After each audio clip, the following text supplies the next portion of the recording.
মক্কা বিজয়ের পর 10,000 সাহাবী নিয়ে আমার নবী মক্কায় ঢুকবে। তো এদিকে মক্কার সকল কাফেরেরা বাড়িঘর ছেড়ে পাহাড়ে যায় আশ্রয় নিলেন।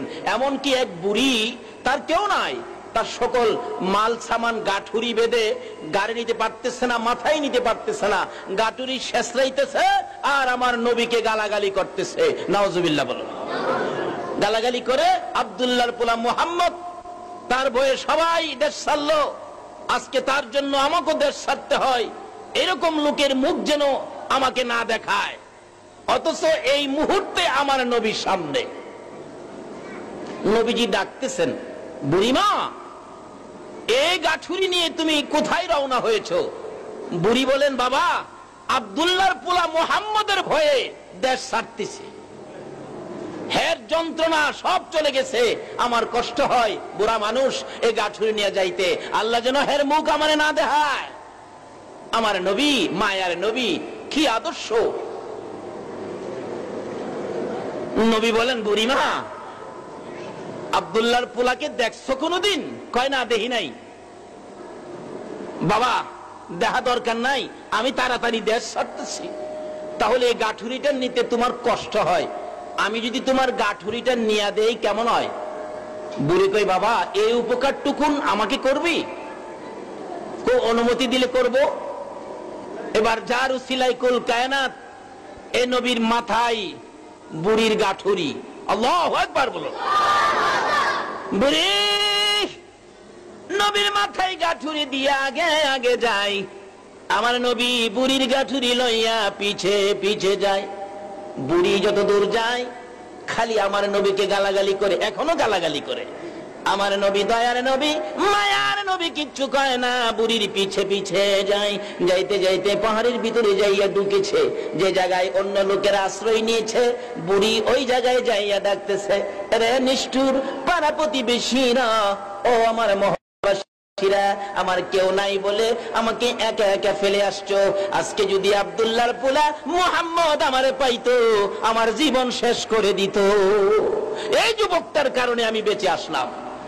পাহাড়ের গুহার থেকে শত শত লোকেরা দৌড়ে বেরিয়ে আসলেন বুড়ির ডাক শুনে, কান্নাকাটি শুনে। আইসা দেখে গো, যার বয়ে পাহাড়ে যাইলো, যার বয়ে পাহাড়ে আশ্রয় নিল, ওই নবীর মাথায় বুড়ি গাঠুরি দিয়ে পাহাড়ের ভিতরে দাঁড়াইছে। সুবহানাল্লাহ। বুড়ি বলতেছেন, দুঃখ মনের বলতেছেন, রে আমার আত্মীয় স্বজনরা, পাড়া প্রতিবেশীরা, ও আমার দেশের লোকেরা, তোমরা সবাই চলে আসছো, আমাকে ফেলে আসছো। এই যুবকটাকে যদি আমি না পাইতাম, আমি আসতে পারতাম না, মুহাম্মদের হাতে আমি পড়ে যাইতাম। এমনি সময় পাহাড়ের লোকেরা বলেন, বুড়ি কার মাথায় গাঠুরি দিলি রে? যার বয়ে আমরা দেশ ছেড়ে পাহাড়ে আশ্রয় নিলাম, ওই মুহাম্মদের মাথায় গাঠুরি দিয়ে কোন সাহসে আইসা পাহাড়ের চিপাই দাঁড়াইলি? জোরে জোরে কোন সুবহান। বুড়ি একবার নবীর দিকে তাকায়, আবার পাহাড়ের লোকদের দিকে তাকায়, আবার গাঠুরি টুকুন নামাইয়া ডাকতেছে, তোমরা কি বলতে চাও? লোকেরা বলেন, বুড়ি গো, যার বয়ে পাহাড়ে আসলাম, বাড়িঘর ছাড়লাম, তার মাথায় গাঠুরি উঠাইয়া দিছস। বুড়ি কি করলি? বুড়ি দুইটা চোখের পানি ছেড়ে দেন। ও পাহাড়ের লোকেরা শোনো, এই লোকটার বয়ে কি তোমরা পাহাড়ে আসছো? না, আল্লাহর কসম করে বলি, এই লোকটা কোনোদিন মানুষের ক্ষতি করতে পারে না। বাবা গো, তোমার নাম কি? মুহাম্মদ। আমার নবী মুস্কি হাসি দিয়ে বললেন, আমার নাম মুহাম্মদ। বাবা তোমার হাত ধরে ক্ষমা চাই, ক্ষমা করে দাও। আগে যদি জানতাম তুমি সেই মুহাম্মদ, তাহলে কি আমি বেয়াদবি করতাম? তোমার মাথায় কি গাঠুরি দিতাম?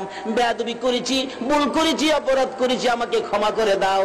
আর আমারে পড়িয়ে দাও মধুর কালিমা লা ইলাহা ইল্লাল্লাহু মুহাম্মাদুর রাসূলুল্লাহ। ইসলামে ধাবিত হইতো মুসলমানদের আদর্শ চরিত্র দেখে হযরত আলী রাদিয়াল্লাহু তাআলা আনহুর জীবনে করলে পাওয়া যায়। উনি যুদ্ধের ময়দানে এক কাফেরকে ধরে ফেলছেন, ধরে জমিনের মধ্যে চিৎ করে শোয়ায়া গলায় ছুরি চালাবেন। এমন সময় ওই কাফের লোকটা ভাবতেছেন, এখন তো জব করেই দিবে, মরেই যাব, শেষবারের মতো আলীর মুখের মধ্যে একটা থুতু দিয়ে যায়। এই কাফের একবারে মুখ ভর্তি থুতু জমা করে হযরত আলী রাদিয়াল্লাহু তাআলা আনহুর মুখের মধ্যে মেরে দিলেন। মরেই যখন যাব একটা থুতু দিয়ে মরি। হযরত আলী চুপ করে আছেন। কিছুক্ষণ পরে কাফেরকে ছেড়ে দিলেন। কাফের লোকটা শোয়ার থেকে ওইটা জামা ঝাড়তেছে, জামা পরিষ্কার করে ডাকতেছেন, আলী তুমি আমাকে ছেড়ে দিলে যে? আলী বলেন, দেখো আমি তোমাকে জব করতেছিলাম আল্লাহ রাসূলের স্বার্থে, ইসলামের স্বার্থে। তুমি যখন আমাকে থুতু দিছো, আমার মধ্যে ব্যক্তিগত একটা রাগ উঠে গেছে।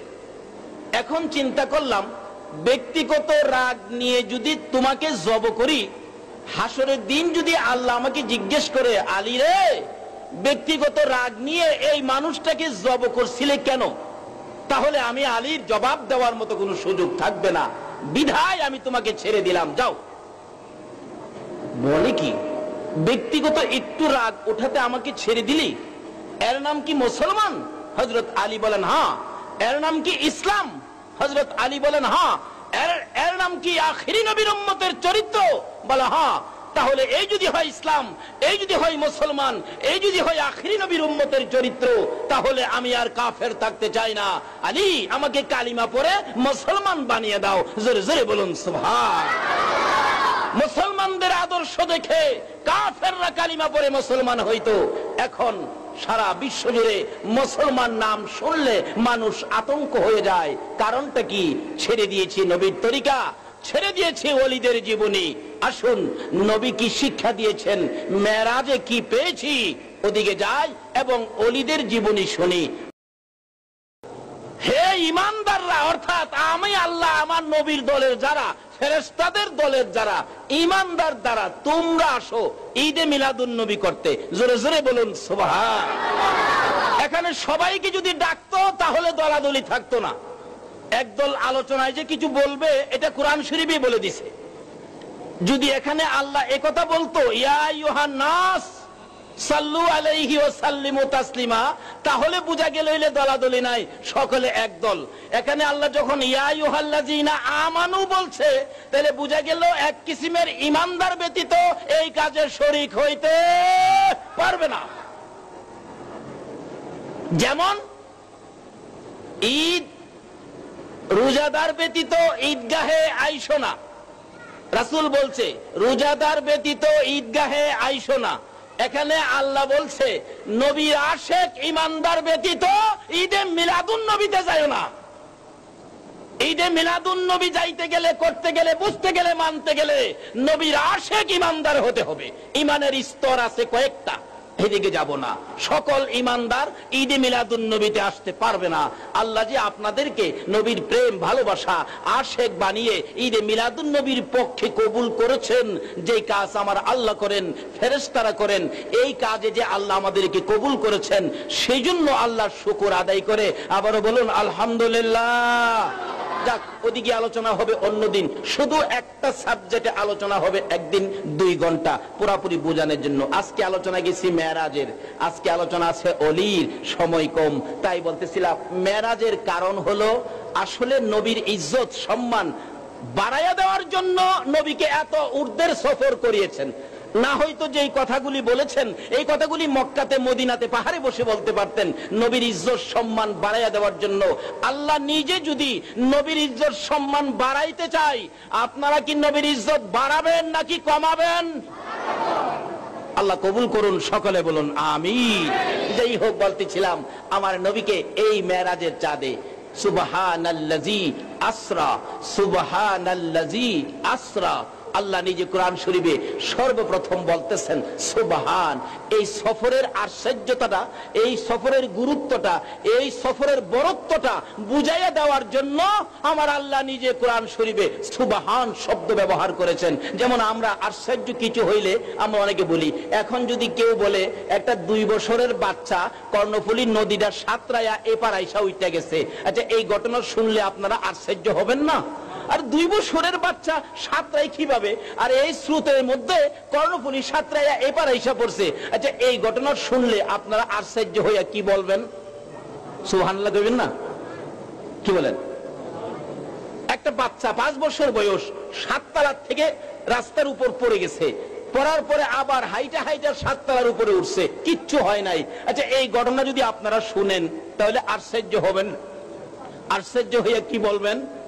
সুবহানাল্লাহ। কই কি আমার আল্লাহ নিজেই বন্ধুর সফরে আশ্চর্য হয়ে গেলেন। এটা হয়তো হেরা মানবে না। কেন? নবীর ইজ্জত বারক, এটা তাদের কাছে ভালো লাগে না। তাদেরকে এই ভাই হেই ভাই জিন্দাবাদ, এই করুক এই করুক স্লোগান দেওয়া যায়, নারায়ে তাকবীর আল্লাহু আকবার, নারায়ে রিসালাত ইয়া রাসূলুল্লাহ স্লোগান দিলে এদের গায়ে বড় লাগে। পৃথিবী সৃষ্টি হয়েছে রিসালাতের ফাউন্ডেশনে। রিসালাত যদি সৃষ্টি না হইতো এই পৃথিবী সৃষ্টি ফাউন্ডেশন যদি কেউ অস্বীকার করেন তাহলে জিনিসটা সঠিক হবে নাকি ভুল হবে? আমার নামের স্লোগান চলতে পারে, আমাকে স্বাগত দিতে পারে, বেদাত হয় না, শিরিক হয় না।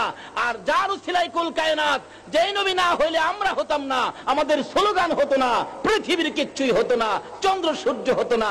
এই নবীর নামে নারায়ে তাকবীর আল্লাহু আকবার, নারায়ে রিসালাত ইয়া রাসূলুল্লাহ কইলে বেদাত হয়ে যা, শিরিক হয়ে যা। বুঝি না আল্লাহ তাদের কি বুঝ দিয়েছে। অথচ আল্লাহ বলেছেন আমি আল্লাহর ওয়াহদানিয়াতের মধ্যে কোনো শরীক নাই, আমার এই নবীর রিসালাতের মধ্যে কোনো শরীক নাই। আচ্ছা, নবীর রিসালাতকে মানতে হবে কিনা বলুন তো?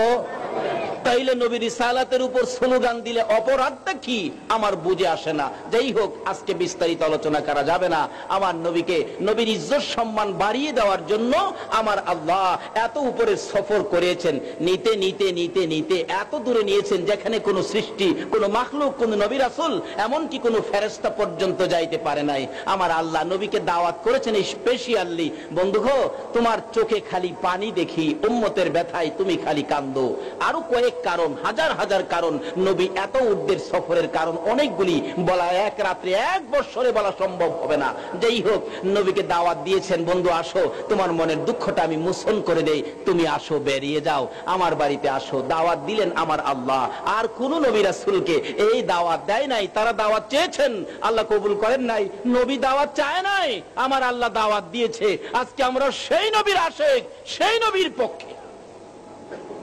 আল্লাহ বলেন জিবরাইল, এই রজব চাঁদ 27 তারিখ যাও আমার বন্ধুকে নিয়ে আসো, আমার বন্ধু বেড়াইতে আসবে। জিবরাইল বলেন, প্রভু গো, আপনার বন্ধুকে কি দিয়ে আনবো? আল্লাহ বলেন, তুমি জান্নাতের ভিতরে যায় দেখো, বন্ধুকে আনার জন্য বুরাক বানায় রাখছি, বুরাক। জিবরাইল কই, জীবনও তো বুরাক দেখি নাই। কত নাম্বার রুমে যাব সব ঠিকানা জিবরাইলকে বলে দিলে, জিবরাইল জান্নাতে রুমের দরজায় যায়, আওয়াজ দিলে দরজা খুলে গেছে। জিবরাইল দেখে, আল্লাহু আকবার, 40,000 বুরাক, ঘরের মধ্যে সব বসা, দাঁড়ানো, শুই না কেউ, দাঁড়িয়ে আছে সব অপেক্ষায় কোন সময় খবর আসবে আখিরি নবীকে পিঠে বসানোর জন্য। জিবরাইল বলেন, তোমাদের বুরাকের সংখ্যা কত? বুরাক বলেন 40,000। তোমাদেরকে কতদিন আগে সৃষ্টি করা হয়েছে? বুরাক বলেন 80,000 বছর আগে সৃষ্টি করা হয়েছে। জিবরাইল 80,000 বছর যাবত মনের আকাঙ্ক্ষা লইয়া ঘুমায় না, খায় না, দাঁড়ায় থাকি, অপেক্ষায় থাকি কোন সময় ডাক আসবে আখিরি নবীকে পিঠে বসানোর জন্য, যার উসিলায় আমার আল্লাহ কুল কায়নাত সৃষ্টি করেছে। জিবরাইল বলেন, 80 বছর আগেই তোমাদেরকে সৃষ্টি করেছে। ও, এখানে প্রশ্ন আসতে পারে, হুজুর আসবে যেদিন, এদিন সৃষ্টি করলেই তো হয়, 80 বছর আগে কেন সৃষ্টি? এটার কারণ হলো আমার আল্লাহ তার বন্ধুর দাম বাড়াইয়া দেওয়ার জন্য। জোরে জোরে বলুন সুবহান। আজকে আপনাদের আনোয়ারা থানায়, আপনাদের এই গ্রামে যদি, চারপীর আউলিয়া গ্রামে যদি আপনার মন্ত্রী আসে, মন্ত্রী আসলে কি গেট বাঁধেন যেদিন আসে এদিন, না আরো আগের থেকে গেট বাঁধে? আগের থেকে গেট বাঁধার কারণটা কি? মন্ত্রীর খবরটা পৌঁছে দেওয়া, মন্ত্রীর সম্মানটাকে সরিয়ে দেওয়া।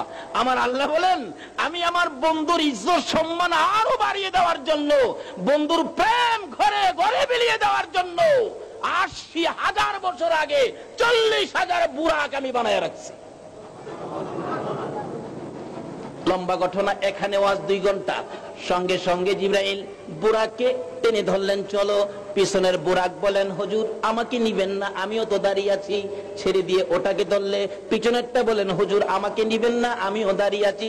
সকল বুরাক পাগল আমার নবীকে পিঠে নেওয়ার জন্য। সুবহানাল্লাহ। জিবরাইল বলেন, কাকে নিব কাকে না। এমন সময় দেখি সবগুলি বুরাক দাঁড়ানো ছিল, একটা বুরাক শুয়ে শুয়ে কান্দে, জীর্ণ শীর্ণ শুকাইয়া গেছে, চোখের মুড়িগুলি গা হয়ে গেছে। কাছে যায় জিজ্ঞেস করলাম, ও বুরাক, সবাই মোটা তাজা আনন্দ খুশি, তুমি কেন কান্দো, ব্যাপারটা কি? ওই বুরাক জবাব দেন, জিবরাইল রে, যেদিন আমাকে সৃষ্টি করা হয়েছে ওই দিন শুনেছি আল্লাহর হাবিবকে পিঠে বসাইয়া ওই মেরাজের সফরে যাওয়ার জন্য বানানো হয়েছে। ওই দিন থেকে জিবরাইল আমি বুরাক কাঁদতেছি, আল্লাহর বন্ধুকে নিয়ে আমার পিঠে বসাইতে পারি। কাঁদতে কাঁদতে দুর্বল হয়ে গেছি, চোখের কোনায় গা হয়ে গেছে, জীর্ণ শীর্ণ শুকাইয়া গেছি। জিবরাইল রে, মনের আশা পুরা হইব নি, আমি আল্লাহর বন্ধুকে পিঠে বসাইতে পারবো নি।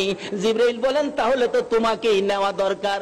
জিবরাইল যখন নাকি নবীর আশিক পাগল, ওই জীর্ণ শীর্ণ রোগী হয়ে গেছে, চোখ গা হয়ে গেছে, ওই বুরাকটাকে যখন টাইনা ধরলেন নবীর প্রেম ভালোবাসায়, সঙ্গে সঙ্গে বুরাক মোটা তাজা হইয়া যায়। ইয়া রাসূলুল্লাহ, ইয়া রাসূলুল্লাহ, জিন্দাবাদ জিন্দাবাদ জিন্দাবাদ। বলতেছিলাম, জিবরাইল বলেন, ওই বুরাক তো কোন লইয়া আমি জিবরাইল যখন রওনা করতেছিলাম নবীকে আনতে যাব, এমন সময় আমার আল্লাহ বড় মায়ার সুরে ডাকেন, জিবরাইল যাইস না রে, যাইস না। প্রভু গো, কেন যাব না? তুমি না নির্দেশ করেছো যাওয়ার জন্য। আমার আল্লাহ বলেন, জিবরাইল রে, জান্নাত থেকে সুন্দর পোশাক নিয়ে যা। আমার বন্ধু যে পোশাক পরনে আছে রে, বেড়াইতে আসবে, আরশ বহনকারী ফেরেশতারা দেখবে, আকাশের ফেরেশতারা দেখবে, জান্নাতের হুরিরা দেখবে, এই পোশাকগুলি তালি তুলি লাগানো আছে, ছিঁড়া আছে, তালি দেওয়া আছে। ও জিবরাইল, জান্নাত থেকে সুন্দর পোশাক আমার বন্ধুর জন্য নিয়ে যা। জিবরাইল জান্নাত থেকে সুন্দর পোশাক সহ আমার নবীর দরবারে হাজির হইয়া বলতেছিলেন, ইয়া রাসূলুল্লাহ, বেড়াইতে যাবেন, ওই পোশাকগুলি খুলে এই সুন্দর পোশাকগুলি গায়ে লাগান। আমার নবী পোশাকের দিকে তাকাইয়া তাকাইয়া কান্দে, চোখের পানি দিয়া জামাগুলো ভিজতেছে। জিবরাইল বলেন, ইয়া রাসূলুল্লাহ, এত সুন্দর সফরে যাবেন, কাঁদেন কেন জানতে চাই। আমার নবী বলেন, জিবরাইল রে, কান্দি মনে বড় দুঃখ। জিবরাইল, আমার জন্য এত সুন্দর পোশাক নিয়ে আসছো, এত সুন্দর পোশাক আমি নবী গায়ে দিব গো, আমার উম্মতেরা কি এই পোশাক দেখবে না? জোরে জোরে বলুন সুবহান। এত সুন্দর পোশাক আমি নবী গায়ে দিব, আমার এতিম গুনাহগার উম্মতেরা কি পোশাক পাবে না? ও জিবরাইল, এই পোশাকের ব্যাপারে শোনো, এই পোশাক যদি আমার গুনাহগার এতিম উম্মতের জন্য বাজেট না হয়, আমি নবী পোশাক গায়ে দেব না। জিবরাইল ডাকে, প্রভু গো, তোমার বন্ধু পোশাক গায়ে দেয় না, কেন দেয় না? ও আল্লাহ, তোমার বন্ধু পোশাক গায়ে দেয় না, এই পোশাক তোমার বন্ধুর উম্মতের জন্য বাজেট না দিলে গায়ে দিবে না। বলুন, এই নবীর পক্ষে থাকা আমাদের দরকার আছে কিনা? যে যাহাই বলবে আমরা এই নবীর দলে থাকবো, এই নবীর পক্ষে থাকবো, রাজি আছে? নারে তাকবীর, নারে রিসালাত, নারে গাউসিয়া। এগুলি আগেও ছিল, এখনো থাকবে। তার মধ্য থেকে একটা দল থাকবে যেটা আল্লাহ রাসূলের পক্ষের দল। বলুন তো, রাসূলের পক্ষে যারা, এটাই তো হলো আল্লাহর পক্ষের দল। কারণ যার উসিলায় কুল কায়নাত, এই নবীর পক্ষটা, নবীর দলটাই হলো আমার আল্লাহর দল। কাজী আমরা এই নবীর পক্ষে থাকবো। আসুন, নবীজি মেরাজ যাবেন, কিন্তু নবীজি যাবেন তো মেরাজ সাক্ষাতে মাওলার, কিন্তু লাভ হবে, ব্যবসা হবে উম্মতের। আল্লাহু আকবার বলুন। নবীজি যাচ্ছেন, আল্লাহ পাক কোরআন শরীফে বলেছেন, সুবহানাল্লাযী আসরা। এমন আশ্চর্য সফর আমার এই বন্ধুর জন্য, আশ্চর্য সফর।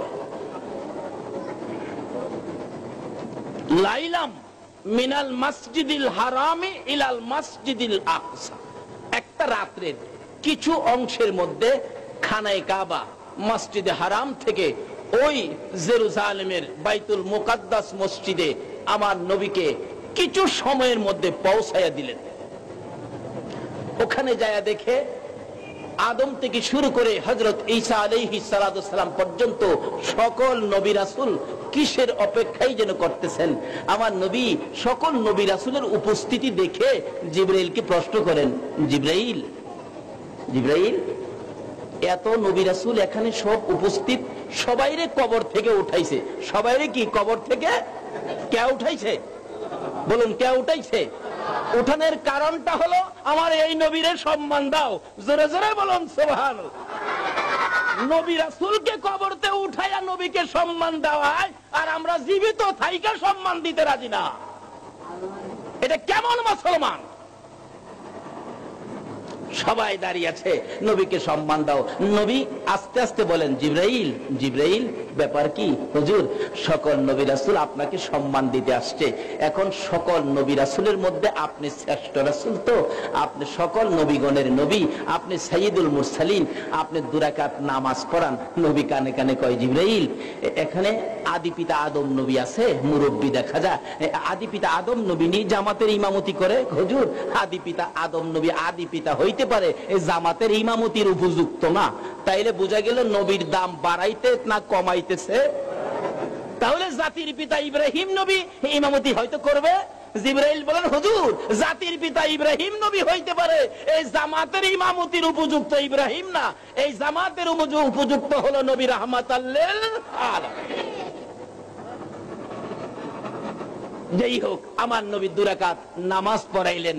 কে যেন ঘোষণা দিতেছেন, সাইয়্যিদুল মুরসালিন, ইমামুল মুরসালিন, সকল নবীদের সর্দার হিসাবে ঘোষণা দিয়ে নবীর ইজ্জতের পাল্লা ভারী করে দিয়ে আমার নবীকে নিয়ে রওনা হলেন বুরাক আকাশ পথে। যাইতে যাইতে যাইতে যাইতে একের পর এক লম্বা ঘটনা পার হইতে হতে একবারে সিদরাতুল মুনতাহা, ওখান থেকে জিবরাইল বুরাক সহ নবীকে নামিয়ে দিয়ে বললেন, ইয়া রাসূলুল্লাহ, আমরা আর যাইতে পারি না, এখন কি দিয়ে যাব? কিছুক্ষণ পর আইসা গেলেন রফরফ, যেটার গতি অনেক বেশি। রফরফ নবীকে নিয়ে এক টানে আল্লাহর আরশে, এখানে আরশ বহনকারী ফেরেশতারা উপস্থিত। আল্লাহ বলেন, বন্ধু গো, তোমার সাথে যে আলোচনা হবে, গভীর আলোচনা হবে, রুদ্ধদ্বার বৈঠক হবে, এখানে আরশ বহনকারী ফেরেশতারা শুনবে। চলো আরো গভীর নিরিবিলি জায়গায় যায়, যে জায়গাটার নাম কোরআন শরীফে আসছে কাবা কাউসাইন। এই কাবা কাউসাইনে বন্ধুর পাশাপাশি বন্ধু বসে আপনার আমার স্বার্থের আলাপ, আপনার আমার লাভের আলাপ, আপনার আমার মুক্তির আলাপ নবী একটানা 27 বছর করেছে। যেই নবী একটানা 27 বছর উম্মতের নাজাতের আলাপ বন্ধুর সাথে করতে পারে, আমরা কি সেই নবীর পক্ষে থাকতে পারি না? আল্লাহ আমাদেরকে কবুল করুন, সকলে বলুন আমিন।